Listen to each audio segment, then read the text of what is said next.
Olá, nós estamos começando a partir desse momento aqui pela TV Assembleia mais uma edição do Impressões. E nesse programa nós vamos saber um pouco mais sobre a história da mais antiga rádio do estado da Paraíba. E vamos saber também a história de uma nova gestora aqui do nosso estado, que é a superintendente da Rádio Tabajara, Maria Eduarda Santos, ou mais popularmente conhecida como Duda Santos.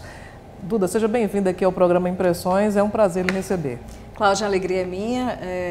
Eu sempre vejo o programa e não vi a hora de você me convidar para estar aqui conversando com você e conversando com o telespectador. Afinal de contas, falar sobre rádio é sempre bem interessante para mim, eu sempre fico emocionada e muito à vontade também nesse tema. Então, nós vamos começar a saber um pouco sobre como Duda se interessou pelo rádio. Como é que começou essa história? Você, desde criança, já ouvia muito rádio lá em Araruna? Como era isso? Pois é, eu venho de Araruna e quem é do interior sabe bem que hoje ainda é assim, apesar do advento das novas tecnologias, televisão, internet, por aí vai, outros meios de comunicação, hoje se tem um acesso muito maior, Cláudia.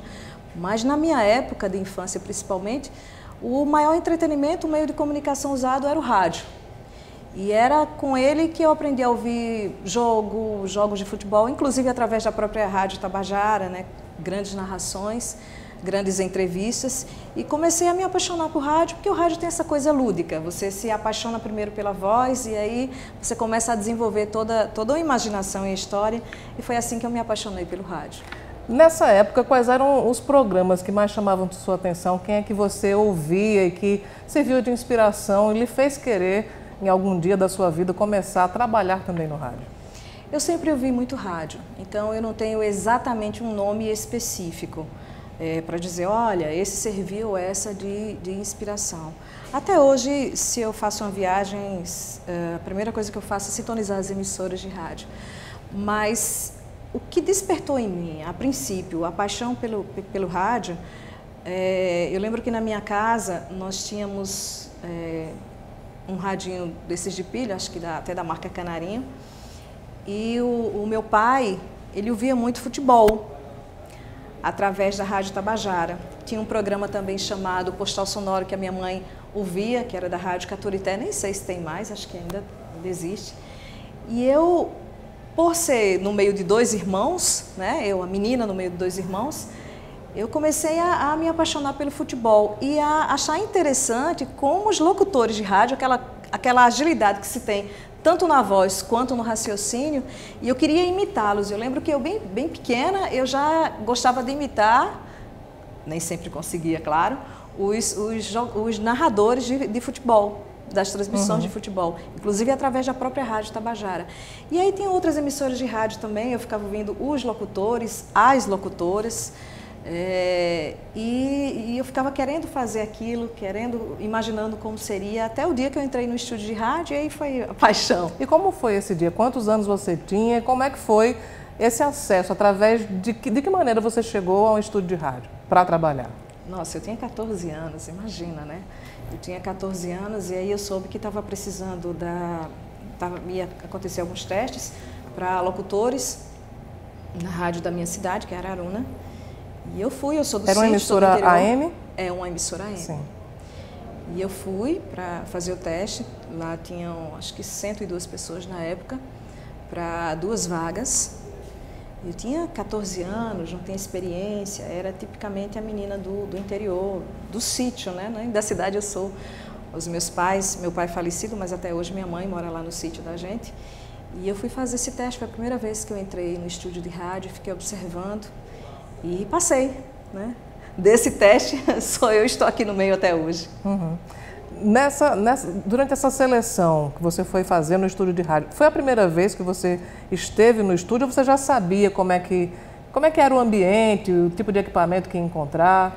Não, Cláudia, eu não sabia, eu só imaginava, foi realmente a minha primeira vez. Eu só tinha isso que eu falei agora há pouco, essa história do lúdico que o rádio desperta.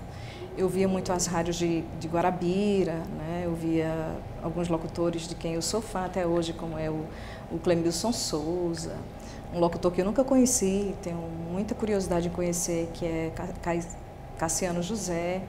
Tinha algumas locutoras que eu gostava muito, como Márcia Cabral, Sandra Macedo. E eu senti uma curiosidade muito grande de conhecer essas pessoas, essa história do ídolo até. Porque não tinha televisão na minha casa. Então, aquela coisa da fantasia, ela se dava exatamente através da voz, através do rádio. E eu não tinha a menor noção de como era feito, de como chegava a voz daquelas pessoas que eu admirava tanto, até tem o meu aparelho pequenininho em casa, né? Nem tão pequeno, porque os rádios antigamente, eu não sei se é da sua época, você lembra, mas... Tinha um rádio bem grande. Um rádio grande, né? E como fazer para chegar? Eu sempre me perguntava e até imaginava e até sonhava como aquilo era feito. E foi uma surpresa muito grande. Eu lembro que quando eu fui fazer o teste, a gente não teve nem acesso aos estúdios onde os locutores ficavam. A gente ia direto para um estúdio que hoje eu sei, né? Estúdio de gravação. E nesse estúdio de gravação havia a captação da voz, para ver como era o desdobramento com o próprio microfone, mas a realidade, a gente vê no estúdio como funcionava, nem nesse dia eu tive acesso a isso. E como é que foi? Passou no teste, aí deve ter vindo aquele frio na barriga. Agora você seria locutora. Como é que foi o primeiro dia? Doloroso.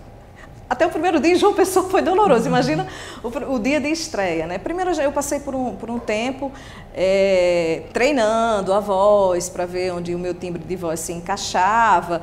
E na época eu tive a sorte, eu sempre tive muita sorte, sempre fui muito abençoada e privilegiada por Deus ter sempre colocado anjos na minha vida, né? E tinha um cara chamado Fernando... Bom, agora esqueci o nome dele, daqui a pouco vem. Daqui a pouco vem. Tinha um chamado Alain Delon, que já morreu, Availdo Azevedo, que foi meu primeiro diretor. E essas pessoas, elas tinham paciência muito grande comigo, me ensinando, porque foi aí também que eu comecei a entender como gravar comercial, todo o processo da voz comercial. Quem começa em rádio AM, eu sempre digo isso até para os meus colegas de trabalho, que quem começa em rádio AM e rádio AM do interior, você aprende a fazer tudo, porque não existe muito, você não tem à sua disposição um equipamento muito caro de altas tecnologias, você não tem muita coisa, então você precisa aprender desde o improviso do rádio, que eu acho que é o que é mais apaixonante, a produzir um comercial, a entender um pouco sobre toda a parte técnica. Eu já comecei a fazer rádio na época, Cláudia, não tinha...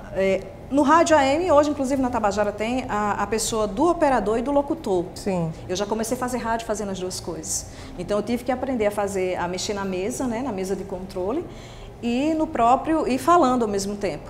A gente vai falar, depois do intervalo, sobre uma transposição de situações, na verdade. Duda, que era fã do rádio, passou a ser locutora de rádio, certamente passou a ter fãs também. A gente vai saber como é que foi essa mudança daqui a pouco, depois do intervalo.